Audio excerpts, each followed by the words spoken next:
नमस्कार प्यारे विद्यार्थियों। देखिए, एक्सरसाइज 4 की वीडियो अपलोड करने के बाद उसी क्रम में लगातार एक्सरसाइज 5 की वीडियो अपलोड कर रहा हूं मैं, जो कि समांतर श्रेणी आपकी प्रश्नावली है। इसमें से छोटे प्रश्न भी हैं, बड़े प्रश्न भी हैं आपके। तो सबसे पहली बात, यदि मैं पहले प्रश्न के रूप में आपसे बात करूं तो एक जो समांतर श्रेणी है इसका आप पर सूत्र आना चाहिए। एक तो एपी का nवा पद ए एन बराबर A plus N minus 1 into D, जिसमें ए तो होता है प्रथम पद, एन होता है पदों की संख्या और डी है सार्वंतर।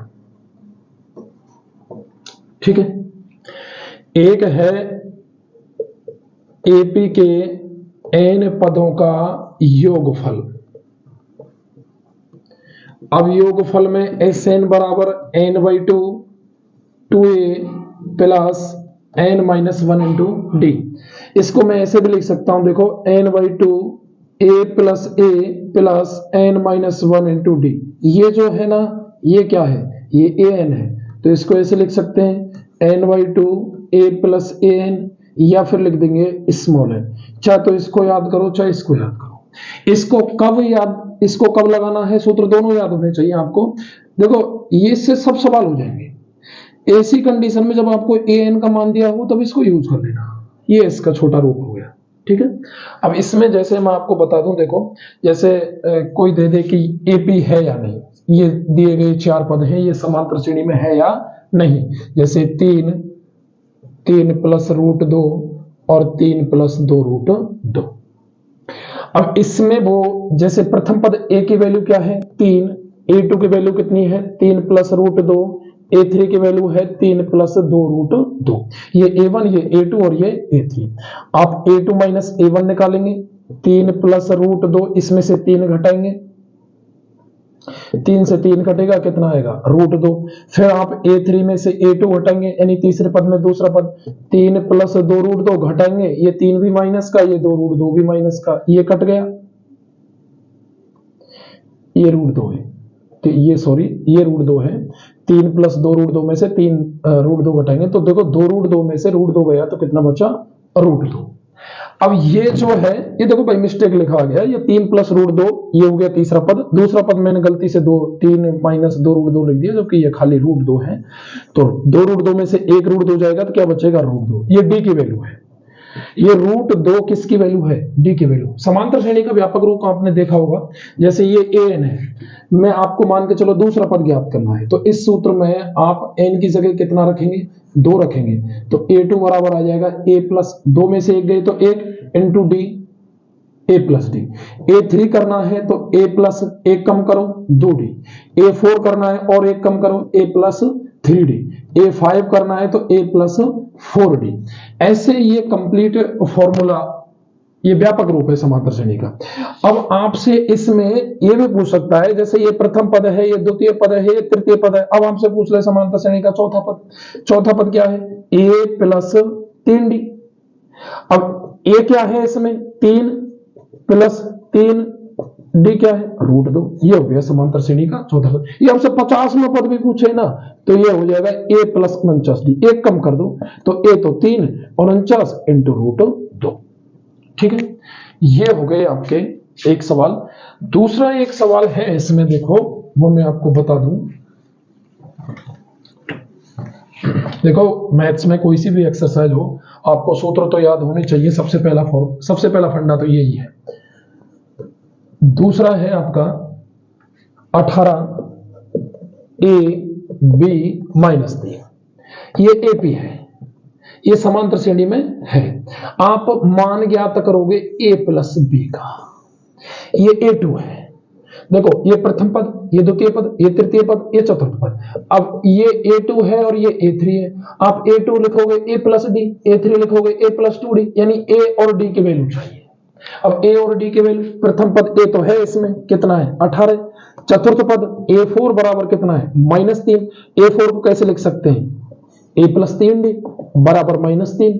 अब देखो आप ए प्लस ए की वैल्यू रखो 18 प्लस 3d बराबर -3, क्या कर दो इसका पक्षांतरण, 3d बराबर -3 और 18 की उधर जाए किसका हो जाएगा माइनस का, तो 3d बराबर -21, 3 से कितने बार 7 बार, तो d की वैल्यू कितनी आ गई -7। ठीक है, अब d की वैल्यू -7, a की वैल्यू 18 है। अब आप यहां से आराम से ज्ञात कर सकते हो a2 का मान a प्लस b, यानी कि 18 और प्लस ये माइनस के साथ है, 18 में से 7 जाएंगे कितने बचेंगे 11, देखो प्लस माइनस माइनस हो जाएगा।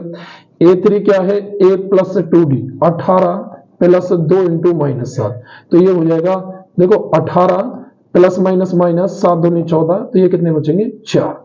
तो अब आप इन दोनों के मान आए हैं, इसकी वैल्यू तो आई है आपकी 11 और इसकी वैल्यू आई है आपकी 4, तो a प्लस बी 11 प्लस 4 बराबर 15।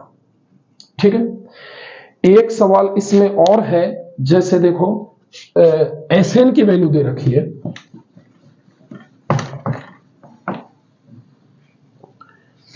Sn की वैल्यू दे रखी है 4n माइनस n स्क्वायर। ठीक है, अब आपसे इसमें समांतर श्रेणी पूछ ले, जैसे S1 पूछ ले, S2 पूछ ले, A1 पूछ ले, A2 पूछ ले, कुछ भी पूछ ले।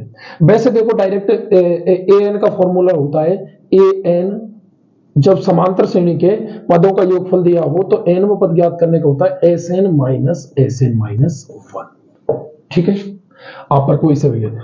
वैसे यहां से S1 S2 के मान तो आप डायरेक्ट निकाल सकते हो, n की जगह 1 रखो, 4 इंटू 1 माइनस 1 का वर्ग, तो 4 में से 1 3, आप n की जगह 2 रखो, S2 बराबर 4 इंटू 2 माइनस 2 का वर्ग, तो 4 दूनी 8 माइनस 2 का वर्ग 4, 8 में से 4 गए तो कितने हो गए 4। ये किसके मान आ गए S1 और S2 के। आप एक बात बताओ, मैं आपसे ये कहूं कि कोई समांतर श्रेणी में एक पद जो है उसके योगफल का मान दिया है आपको 3, S1 की वैल्यू 3 है, दो पदों का योगफल कितना है 4, ये दो पदों का योगफल है। प्रथम पद जो है S1 यही इसका A1 होता है, क्योंकि एक पहला पद ये इसका योगफल, ये इसका समांतर श्रेणी का प्रथम पद।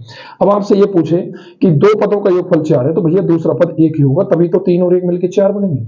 इसका मतलब ये हुआ आप S2 में से S1 घटाएंगे, 4 में से 3 तो कितने बचेंगे 1। यही फॉर्मूला है देखो n, यानी कि आप जो जैसे आपसे A2 का मान पूछे तो यहाँ S2 में से S1, 2 में से 1 गए तो 1, A10 का मान पूछे तो S10 माइनस S9, ऐसे ज्ञात करोगे।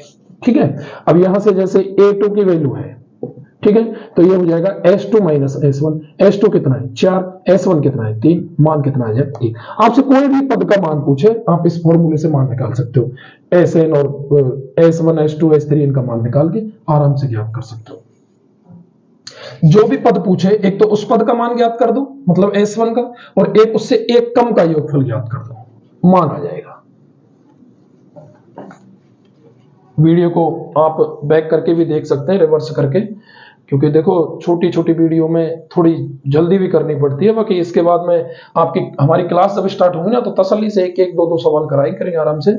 एक और सवाल है देखो समांतर श्रेणी का 10 7 4 इसका 30वां पद, प्रथम पद a की वैल्यू कितनी है 10, d का मान द्वितीय पद में से प्रथम पद घटाओ 7 माइनस 10 माइनस 3, 30वां पद ये किसका मान है n का मान।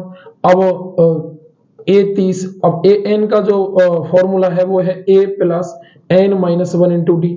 a30 बराबर प्रथम पद a की जगह 10, n की जगह 30 माइनस 1, d की जगह माइनस 3, तो 10 प्लस 29 इंटू माइनस के 3, तो गुणा करो 27 माइनस के 87, तो देखो प्लस माइनस माइनस 29 दिया 87, अब 10 माइनस 87 माइनस के 77, यानी कि समांतर श्रेणी का जो 30वां पद है वो कितना है माइनस के 77। ठीक है, अब देखो एक और सवाल बताऊं मैं आपको, ऐसे सवाल नॉर्मली में पूछ लेगा आपसे कि समांतर श्रेणी का आपको चौथा पद 19 है, चौथा पद क्या है 19 है, और 17वां पद 41 है। 17वां पद कितना है 41, तो आपसे 40वां पद पूछ ले समांतर श्रेणी का। तो आप 40वें पद को a प्लस 39d लिख सकते हैं। अब a का और d का मान चाहिए, अब 2 का मान चाहिए, तो देखो 2 ही समीकरण है। इसको लिख देंगे a प्लस 3d बराबर 19, इसको लिख देंगे a प्लस, बताओ 17 में से 1 कम 16d बराबर 41। इसको 1 कम करके लिखा जाता है d के गुणांक में, क्योंकि सूत्र होता है a plus n minus 1 into d, यानी कि n में से 1 कम, ये पद है। तो 4 में से 1 कम 3, 17 में से 1 कम 16, ये समीकरण 1, ये समीकरण 2। अब यहां से आप इसको विलोपन विधि से हल करोगे, ठीक है। और विलोपन विधि से हल करके इसमें से ये देखो a काट के यहां से किसका मान आ जाएगा, d का मान आ जाएगा। d का मान उठा के चाहे इसमें रखो चाहे इसमें रखो, मान किसका आ जाएगा, a का। और जब आपके पास d और a के मान होंगे तो आप इस समीकरण में मान रख देंगे, जो 40वां पद है, मान आ जाएगा किसका, 40वें पद का, ठीक है। इसको ऐसे कर सकते हैं। आगे देखो, एक सवाल और है लास्ट, मैं आपको 5वां सवाल बता दूं। 13 क्रमागत सर्पिलाकार जो व्रत है ना, अर्धव्रत, सॉरी, देखो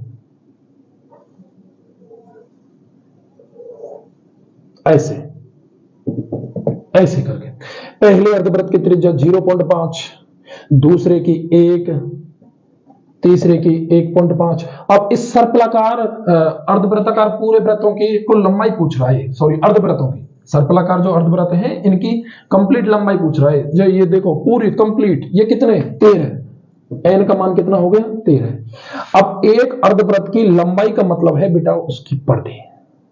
देखो बच्चों, ये इसकी परिधि है। अब पूरे व्रत की परिधि होती है 2πr। अब इसकी ये आधे व्रत की परिधि कितनी हो गई, πr। अब πr, जैसे इसकी ये 0.5 है, πr1, फिर इसको πr2, फिर इस अगले को πr3, ऐसे कितने पदों तक है, 13 पदों तक। आप πr1 का मान निकालेंगे, पाई इंटू 0.5 तो 0.5 पाई, फिर 1 रखेंगे तो ये हो जाएगा 1 इंटू पाई मतलब पाई, फिर 1.5 रखेंगे तो 1.5 इंटू पाई। ये ऐसे कितने पदों तक है, 13 पद। देखो ये समांतर श्रेणी का प्रथम पद, मतलब a की वैल्यू कितनी, 0.5 पाई, d की वैल्यू पाई में से 0.5 पाई घटेंगे, मतलब एक पाई में से आधी पाई गया तो आधी पाई बचेगा, और n की वैल्यू हो गई कितनी, यहां पर 13। इनकी कुल लंबाई, ध्यान रखना जहां कुल शब्द आ जाए वहां ज्ञात करेंगे अपन योगफल। क्या ज्ञात करेंगे, योगफल। अब Sn बराबर है n/2 2a plus n minus 1 into T. यहां से उठा के ये 13/2, प्रथम पद a की वैल्यू कितनी है, 0.5 पाई इंटू n की प्लस n की वैल्यू कितनी है, 13 माइनस 1, और d की वैल्यू भी 0.5 पाई। देखो ये हो जाएगी पूरी पाई, 0.5 का दोगुना पूरा पाई, प्लस ये हो जाएगा 12 पंजे 60, यानी कि कितनी, 6 पाई, 6 पाई और 1 पाई कितनी, 7 पाई। तो ये हो जाएगा 13/2 इंटू 7 पाई। अब इसमें पाई की वैल्यू रख लेंगे कितनी, 22/7। पाई का मान कितना आ जाएगा, 22/7, 7 से 7 और 2 से कितनी बार, 11 बार।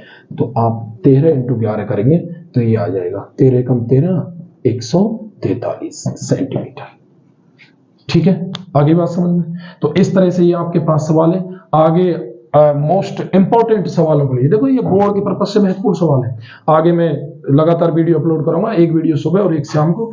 चैनल को सब्सक्राइब करें, वीडियो को लाइक करें और बेल आइकन के बटन को दबाएं, जिससे आने वाली वीडियो का नोटिफिकेशन आपको समय से प्राप्त हो सके। धन्यवाद। चैनल मैथ्स विद एल के तिवारी।